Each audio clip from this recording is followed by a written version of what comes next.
Yeah, you too. Okay, let me see. I'm gonna tell you when it starts recording again. Okay, we're back again. So yeah, it got cut off. Yeah, welcome back. Yeah. So I was just saying basically about that lady, right? About that spiritual experience that I had. So basically we were all together, like my family and her, watching TV or something, and then she would stare at me for a long period of time. Like she would simply like stare like that for like 10 minutes or so, and everyone would be watching like TV or something, and she would be staring at me. And like sometimes like I would do that, my dad would do that, and she would not move. And it's like she was like kind of hypnotized or obsessed or something. Like really she was like staring at me in a creepy way. I've never had that before in my life. It was just completely creepy. And her eyes would become black, so her eyes were actually like a light brown, and they would become completely black in those moments. So it is as if something was like coming through her and was like changing her eyes, and was staring at me. And the crazy thing is that I actually only recently found out what that was about. It was actually an entity that I knew me from my past lives. And in those moments, she was like the incarnation of that entity. The entity itself would take over her, would take over her body.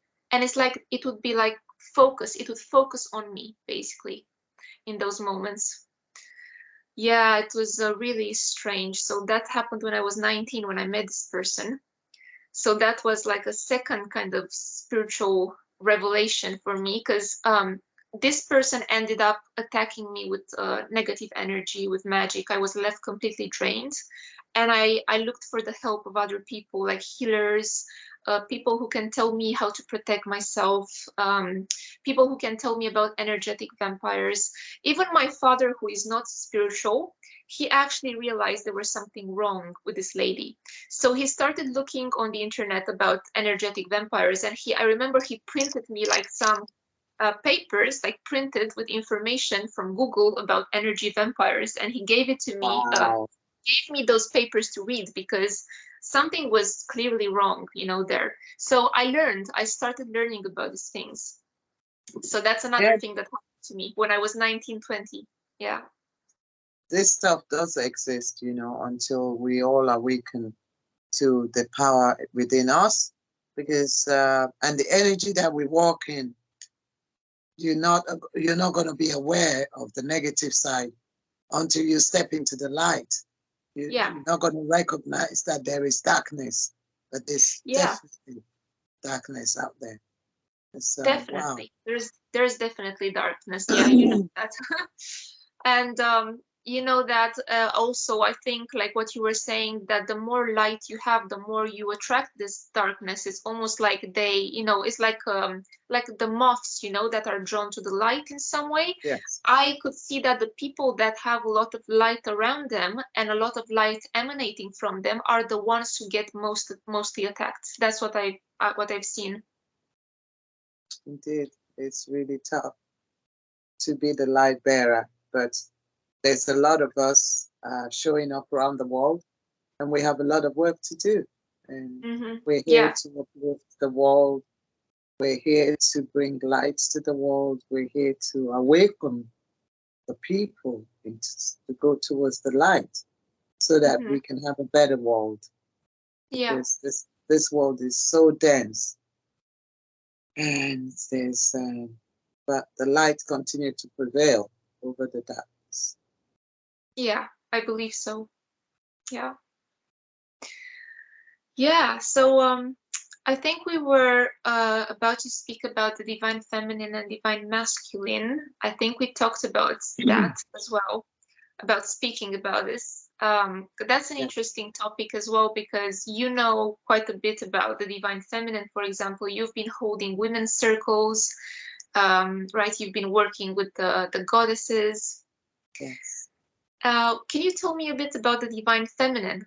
And then we can talk maybe about both sides as well, because there should be a balance. So there's a divine feminine and masculine. And I think a lot of people don't really know like what it is, like what they are. What is the divine feminine? What is the divine masculine? I think we have a lot of the toxic aspects. of both of them in the world. That is the union from a healed feminine and a healed masculine. So yeah, tell me a bit about that. Well, my knowledge of this subject um, is that it's a journey of becoming.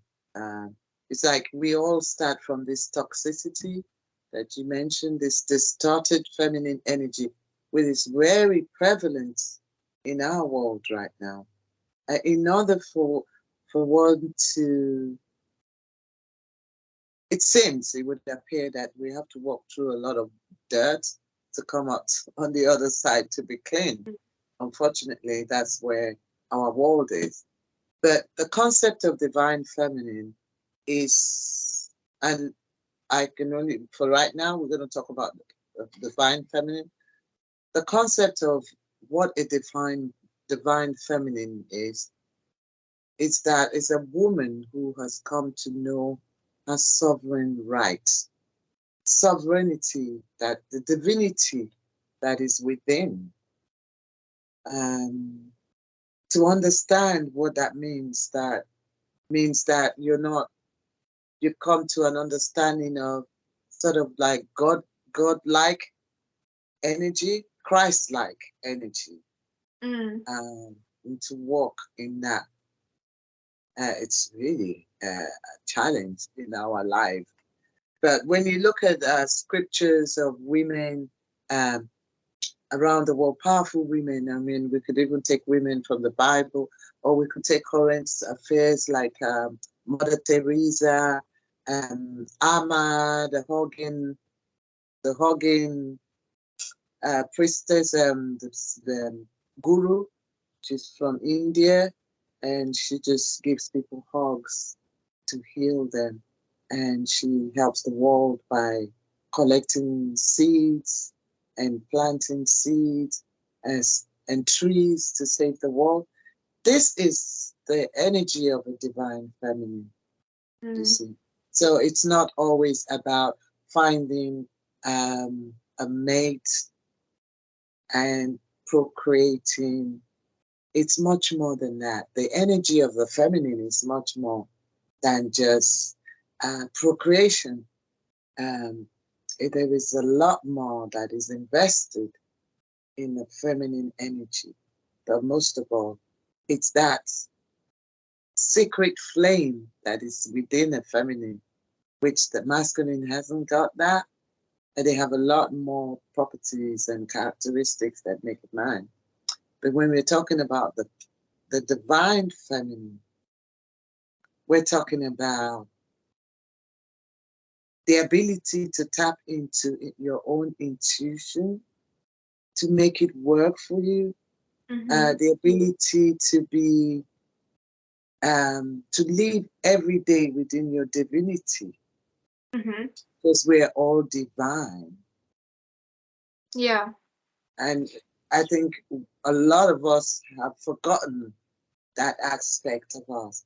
Mostly we're looked upon as a woman, and in our world, it's about the proportion of your body is what is looked at to judge who you are as a feminine. And so this has become a big issue for a lot of feminine, and there's a lot of peer group pressure. And all of this takes us away from our divinity, because first of all, we're supposed to look within and to embrace that divinity first of all before looking outside. But it's a huge demand. It's a huge role to be beheld, and not every woman would be able to reach that point in this lifetime. So what do you think would be a distorted feminine? Because what is the difference? Let's see the difference. Well, a distorted feminine is a feminine that perhaps I would say does not recognize the divinity within herself.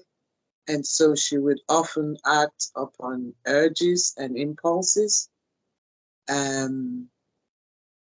and that could create a lot of disorder within this person. This acting up, um, having relationships without love involved, um, using one's body to acquire wealth or to tempt the opposite sex. This added sort of distortion, this distorted energy that a female can have, or that would make her not able to um, Mm, graduate into mm, that divine feminine energy, which mm. is all accessible, uh, but we have to uh, walk in the essence of that in order for us to be Yeah, divine. yeah. Does Like that I make think sense? it does, it does.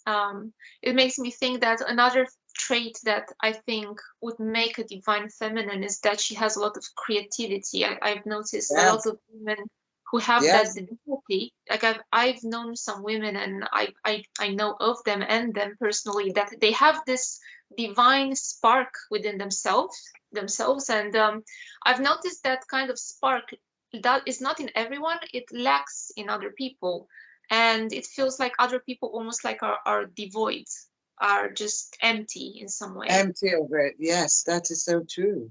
That is so Yeah, true. Because with spirituality is also creativity. It's part of creativity in order for you to really hear God. God, the source. I might say God. I use this word, yeah. and whatever some people call it Allah. Some people have Mm, a different terminology. But the source, I would like to say the source. In order for us to tap into the source energy, we really have to be open, and it's a creative energy. yeah, Um, exactly. and the divine feminine energy has to be, it's like you said, someone who is very creative, somebody who can manage their own, Mm-hmm. use that creativity to bring in resources, Yeah. someone who's energetic, vibrant, someone who is almost kind of brings me to like all the four queens in the deck, Mm, that is the yeah, divine feminine, and that brings her to the empress yeah, stage. And yeah. so you see, it's a journey uh, Mm-hmm. that we all have to go through as women. We have to be we have to first step into the energy of a queen, and also embrace all the elements as a queen. So you want to be the queen of wands, you want to be vibrant, you want to be creative, you want to be passionate about Mm, your ideas, about your creativity. At the same time, you have to have the understanding of how to turn your creativity into finance or resources, so that mm, whatever it is that you're making or you're creating, you can turn it yeah. into revenue, and hence you become the queen of pentacles. You build your Mm, business, build your foundation based on your creativity. And then there's the aspect of being a loving, generous person, compassionate, like the queen of cups, mm, caring deeply, filled with unconditional love for everyone and everything. yeah. And finally, bringing in the element of air into your being, being able Mm, to be logical, clear thinking, analytical, and you bring in all of this together mm-hmm. as an empress, a divine As being. yeah, as the package. This is the package.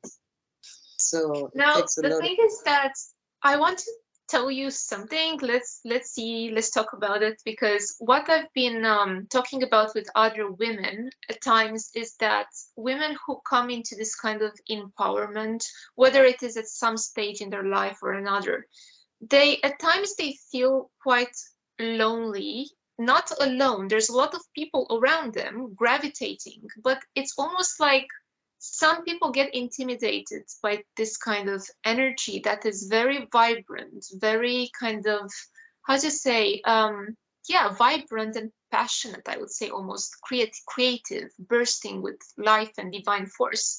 And sometimes people get like intimidated by it. And I've talked this through with some other women. What do you think about this?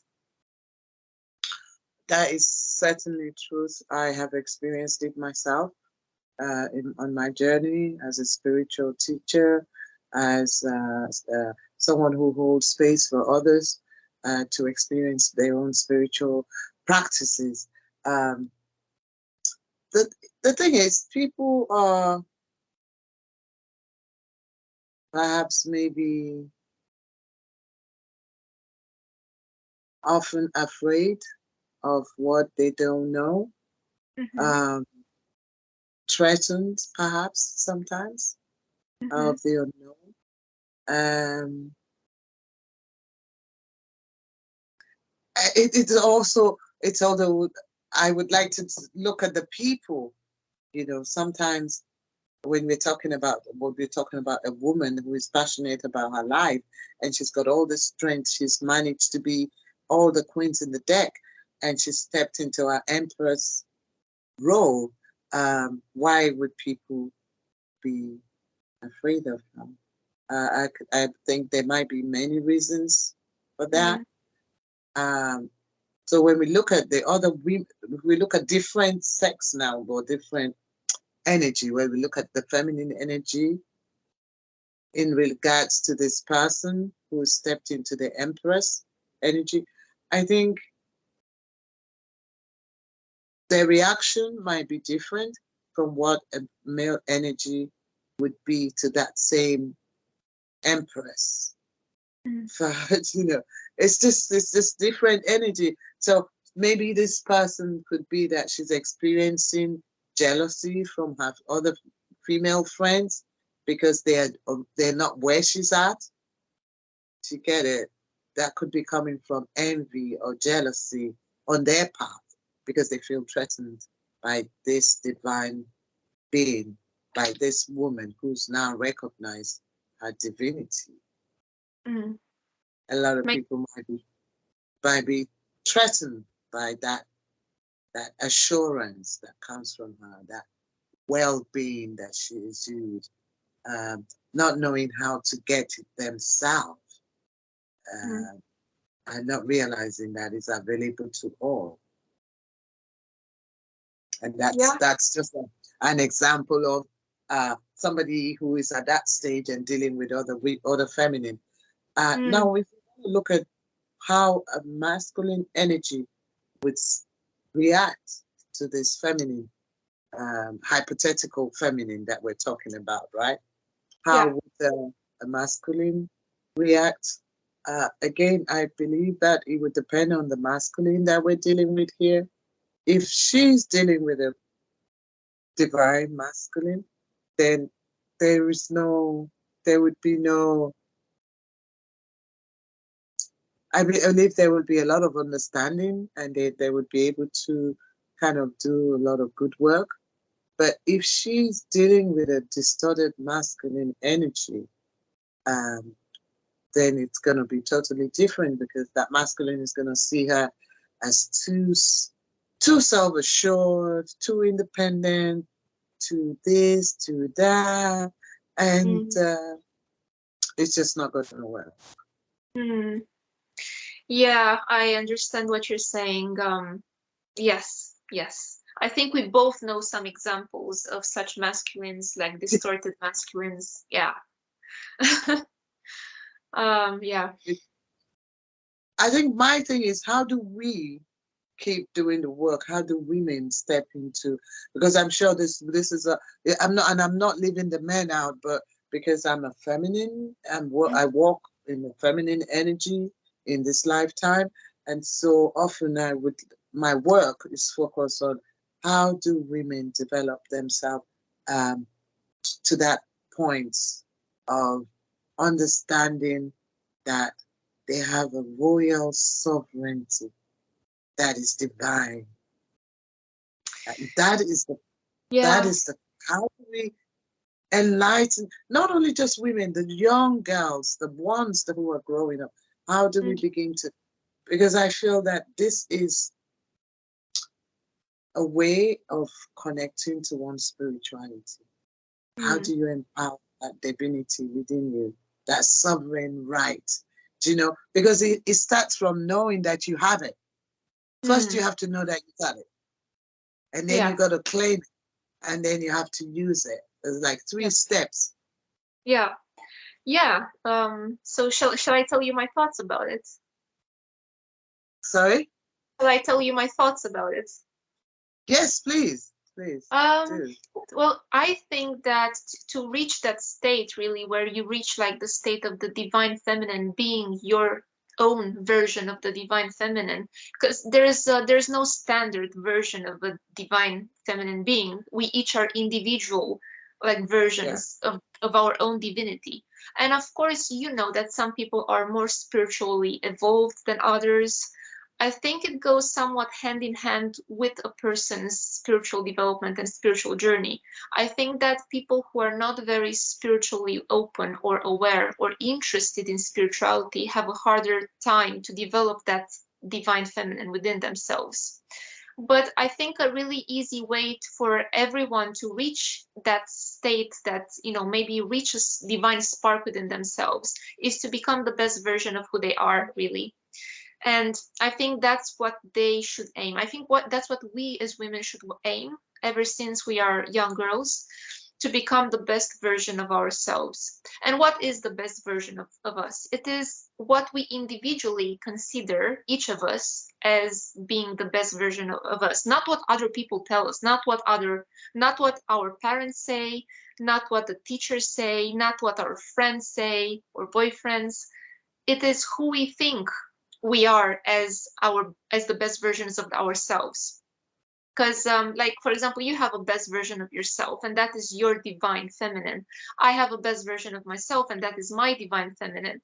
And it can be like individual things for everyone. For you, maybe it is like drumming and singing and doing shamanic stuff and being the role of a priestess, and that is the embodiment of your divine feminine, isn't it? Yeah. Yeah. For me, like, it can be, I don't know, just sometimes even doing small things like cooking and arranging the house and the flowers and doing workshops and meditating, putting candles, is things that I love. Incense, it's things that I love that bring out the divinity within myself. And Yeah. yeah, we each embody different versions. And I think one of the best advice I think of giving to people, to women, is to follow the best version of who they are. And they know best, only they know best what is Yeah. that version. That is so true. That is so true.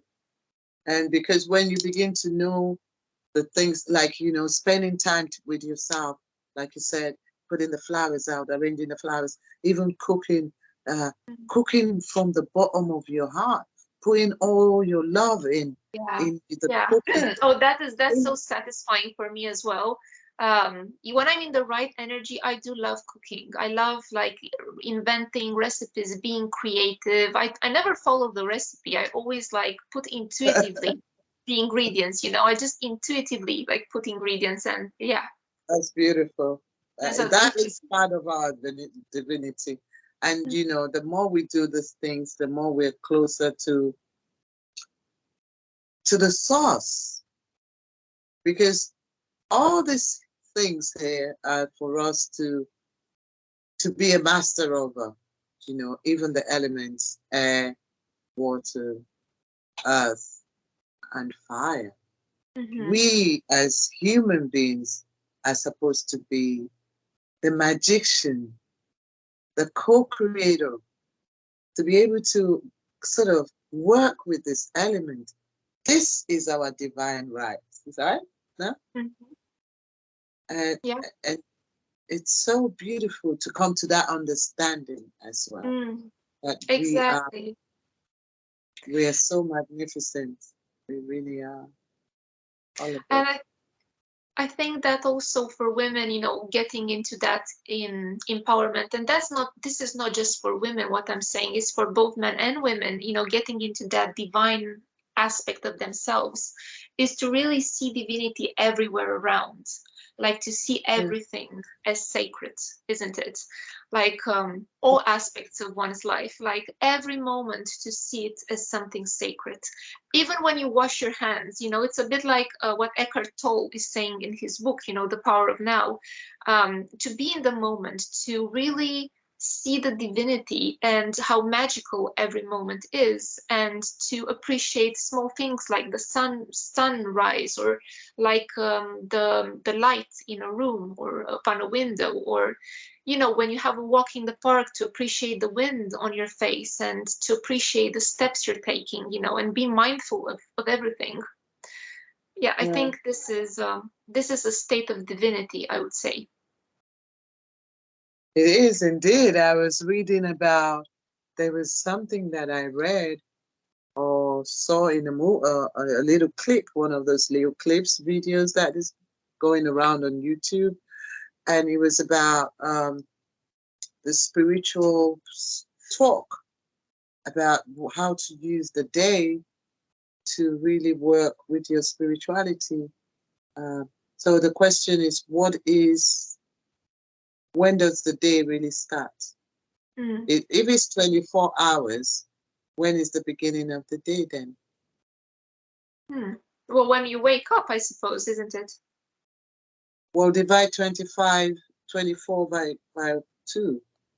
So it would be 12 p.m., 12 at night. Mm-hmm. So that is the beginning of the day, basically. So it's like Okay.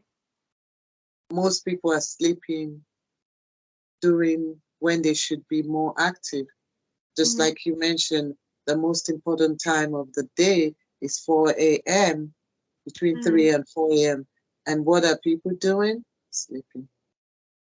Yeah. Only, only because, we have been taught to Mm-hmm. sleep. And we have been programmed to waste that time of the day. We have been programmed that to run away from the darkness.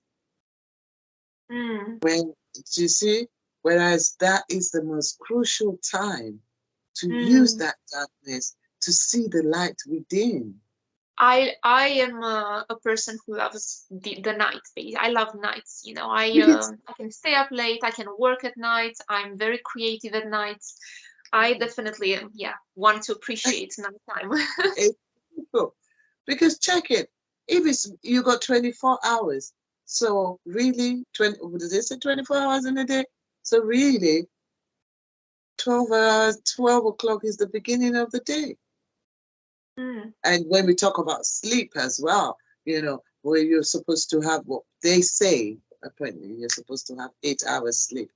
But really, we don't need 8 hours when you check it. Not everyone needs 8 hours. And so when you look at what you could be doing, using those hours spiritually to connect with divinity. Mm, yeah, yeah, I can relate to that. I remember like when, like maybe 10 years ago, even more than 10 years, 13, 15 years, when I was feeling like depleted. I don't know, when I met that lady or even before, I went into this spiritual routine of actually, like I said, waking up at strange hours, like 4 a.m. and meditating with a crystal in my hand and charging it with my intentions and with my desires and my prayers for the future. And it really helped me. It helped me connect and build like a relationship with the universe. And it gives you a different state of mind when you do these things, Yeah. because not Yeah. everyone does them, and you don't need them to do them forever, but you can do them for a period of time. So for example, if you feel like you feel the need to do them, I felt the need to do them naturally, you can do them for a week or 2 weeks or a month, or if you want maybe 2 months, or something like that. This is part of the spiritual practice. Once you start to connect with things like crystal, which is part of the earth, you definitely will be able to. Uh, we all have the power to heal ourselves. And I'm Mm. hoping that in our future talks, we can share more about spiritual practices that maybe can help other people listening. And, you just shared one, which I think is a really beautiful practice to help connect with nature and with yourself. Because Yeah. crystals, they do have healing properties, and they're really here to help us. Yeah, I Mhm. love crystals. I surround myself with crystals in my house. I I have Yeah, like I have geodes, a lot big myself. big crystals. I Yeah. always was drawn to crystals like intuitively when I was a kid because my parents weren't into this kind of stuff. Like I said, unfortunately, they weren't. And, I remember at one point I found a crystal, like a clear quartz, somewhere in the house. I don't even know how I came across it.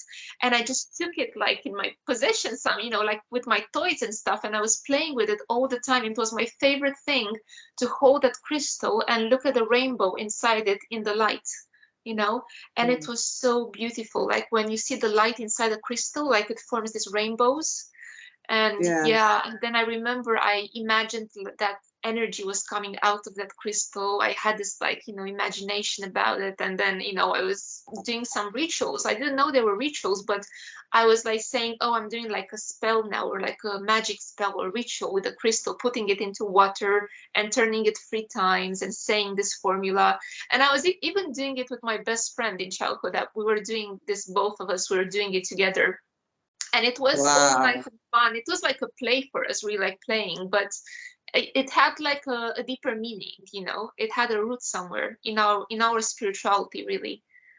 Yeah. That's beautiful. That's really good. That's Mm. amazing. This is, and that's a good thing about spirituality is that whatever it is that works for you, it's okay. Whatever your ritual or Yeah. practices that you put together and it works for you, it is okay as Yeah. long as it's connected to source. And Yeah. that's what I it was just it's just so beautiful, so simple.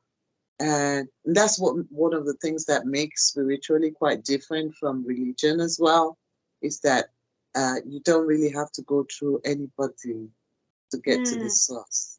That's what It, I it, loved as well. And that's what really empowered me on my spiritual journey, is the fact that I did not have to go through anyone else to acquire that state of divinity.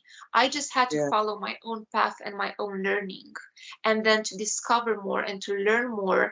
And there was an open field of information that I could choose from, what resonates and what doesn't, and what makes sense and what doesn't make sense to me. And it's just so yes. beautiful. Yeah. And it's beautiful to see you shine. You're radiating this divine feminine energy. And oh, another thing I sort of that just came to me about this energy being shown with the 9 of Pentacles. Mm-hmm. This sort of energy of I can make things happen.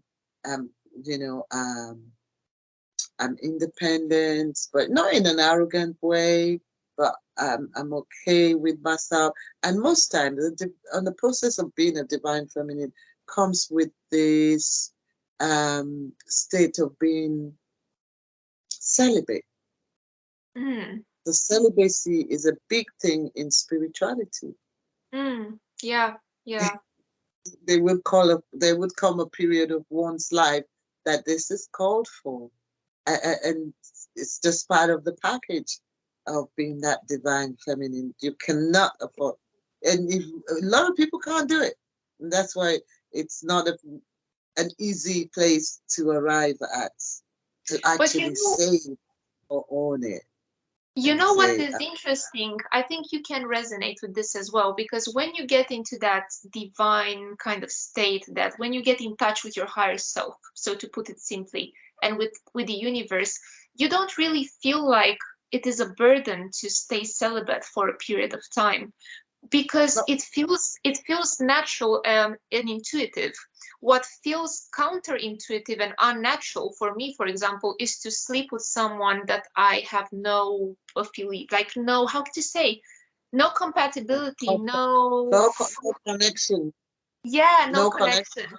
That nothing. feels Yeah. unnatural to me. For Yes. other people it feels very kind of natural. Other people just sleep with people, like random people. I couldn't do that, and it just comes Well, natural to me. this is where the disparity is the way you can separate this shift, the seed from the shaft. Like, these are the things that tells you where there's a partition or division between distorted feminine and divine feminine. You know, Mm. these are the part of the little things that shows up in under those patterns, is that distorted feminine energy would not have the feelings that you're having, or the thoughts to even think, oh, um, they don't want to sleep with somebody.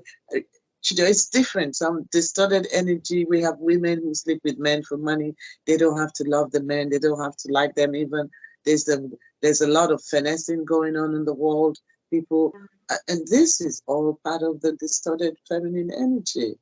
And so a divine being would not be involved in this kind of things, you see. Yeah.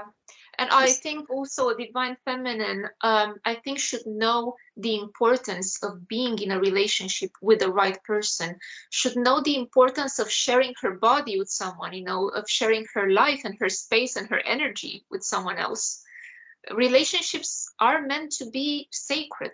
That's why there are many talks in even in the ancient world and even in the modern spirituality about sacred union, because Yes.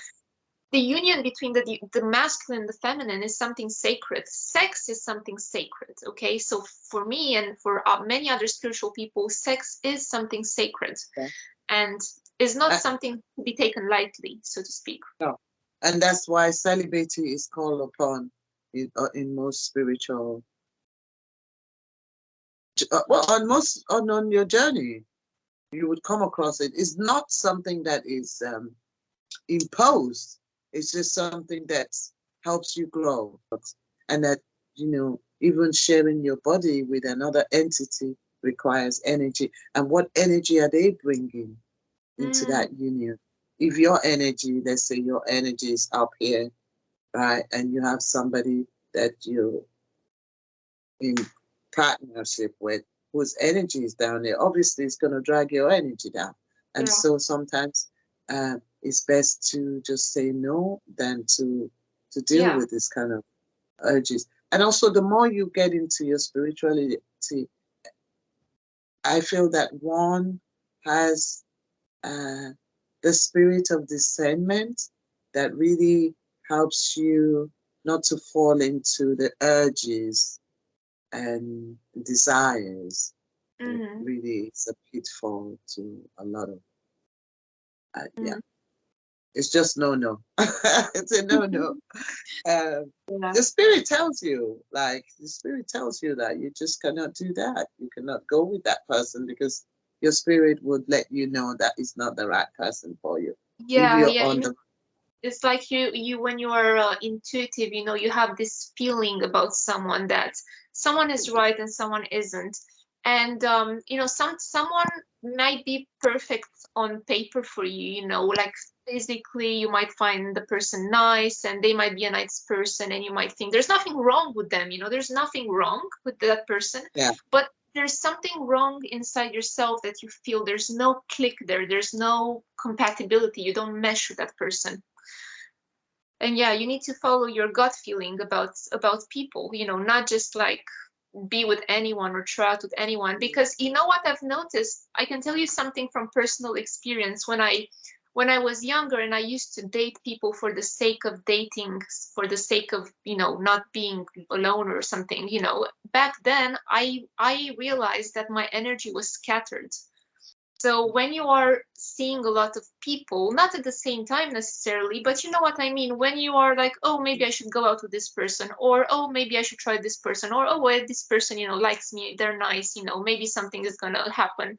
It's yeah, just it scatters your energy when definitely. you do that. And it depletes you. It Mm. depletes you, makes you And I would tired.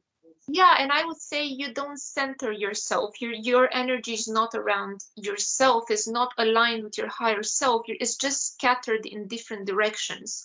Whereas when you find or when you feel you have in front of you someone who is a potential soul connection, like a soul family, like a soulmate. When there's someone who is actually worthy of your connection and your time, to have a relationship with that person is different, because you only focus your energy between yourselves, between you and that person. You don't focus your sexual or your romantic or emotional energy in other directions. It's mainly like one person. So when there's one person, it's different, and you form like a spiritual union with that person. There's like a spiritual bond, and it actually helps you both become stronger energetically. It helps you grow. But when you divide your emotional energy between multiple people, and you don't know, you're kind of the same for everyone, or you don't know which one to choose, your energy is very scattered. That is distorted energy, either masculine or feminine, whoever Mhm. embodies that. Um, it's a lot to take on. I believe that it's just finding oneself, really, I guess is what we're all here to do. It's finding ourselves. And Yeah. when I mean ourselves, I mean the divinity within self, you Mm-hmm. know. Yeah. It's a lot of work, but we all have to do it, I think. It's part of Mm-hmm. what we are here to do as humans, is to be better human beings. And being better human beings means stepping into your higher self. It means, yeah, embracing the divinity, A lot of people have, like you said, well, when you were younger, you dated people because peer group pressure. We've all done things because other people want to see us do it, but it doesn't mean it's right. Doesn't mean that's what our soul wants. Mm-hmm. Um, the more we embrace that higher self, because it all comes from that. Once you are open to the spirit, you Mm-hmm. just you're given that spirit of discernment, which means you can tell which energy is good for you and is not. And we begin to learn how to protect our own energy Mm-hmm. um, by cutting off things and people even that no longer serves us. And Mm-hmm. I think more and more you find yourself at peace. And this is what it's all about, to be at peace with oneself, at peace with the Yeah. world. Yeah, it's like you're saying, it comes from this intuition, this connection with your higher self. It really guides you, and it guides you in relationships as well, in your choices. It's Oh, like a gut feeling that you need to pay attention to. that me. Yeah. And we spoke of divine feminine, we spoke of distorted feminine, and we spoke about a little bit about divine masculine as well, and the union. I'm thinking that we probably, both of us, we have a lot of things to share regarding our twin flame story, isn't it? Yeah, maybe we can do that in the next session. Mm-hmm. Sounds good. Sounds good Yeah. to do a session on the twin flame journey, and the there's a crazy journey, that. And it involves distortion as well, as well as divinity. It involves distorted feminines, distorted masculines. Yeah, So I yeah. think the process is there. The process. What I would compare the journey to, the whole spiritual journey. Um, I would compare it to almost like a lotus. The most beautiful flower on earth apparently is the lotus flower. And Hmm. did you know that it grows in the muddy pond? Only in the muddy Yeah. pond. So it goes to show you that even out of the distortion, that such beauty can be Hmm. extracted out of it, to see. Yeah. And so whatever we have gone through, whoever, no matter what you've been through, uh, the point is that you're meant to be better than it, and to see the beauty of who you are, that you're greater than this muddy pond because you're one beautiful lotus flower. And that's what we all are. Um, um, it takes strength to be able Mm, for that plant to be able to grow in such mm, condition. It takes yeah, yeah. a And lot. I definitely think you need to be strong on the twin flame journey. You're right there. And it's a beautiful journey because it makes you stronger. Anyway, that would be another show, because I felt that my journey, like even in spirituality, coming into spirituality, you come from a place of brokenness almost Mm, that yeah. takes you to that wanting to know more about Mm, your higher self, your mm, sovereign rights, your yeah. divinity. What Well, most people come from a broken place. I mean, that's just a fact. And it's through that brokenness that we find we start to know how to heal ourselves and holding on to the divinity, the sovereign right. This is my right to be divine. It is my right. And holding on to that then takes you into another level where you can then begin to help others to understand how the system works. But Mm. ultimately, Yeah, you know what? I think the twin flame definitely we're gonna talk about it in a separate video because that's a journey, a twin flame journey in itself. It's we have a lot to share. You've met your twin flame, you know, I've met mine. And but also childhood trauma. There's this is the another thing because you said about brokenness and about healing, and I remembered that we said to do maybe like a video podcast on childhood trauma as well and yes. how to you know different ways of how to tackle or heal from childhood trauma. So yeah, we can include that as well. I think yeah, because Okay. it's already been like this has been a long video so far. Dude, it's been an hour. So maybe next time, same place. Yes, yeah, definitely. So we're gonna arrange another one. Thank you, Coco. Thank you for talking with me about these spiritual matters, and we'll talk soon. Thank you for having me. It's been a pleasure. Take care. Thank See you. you later. Bye Thank bye. you. You're welcome.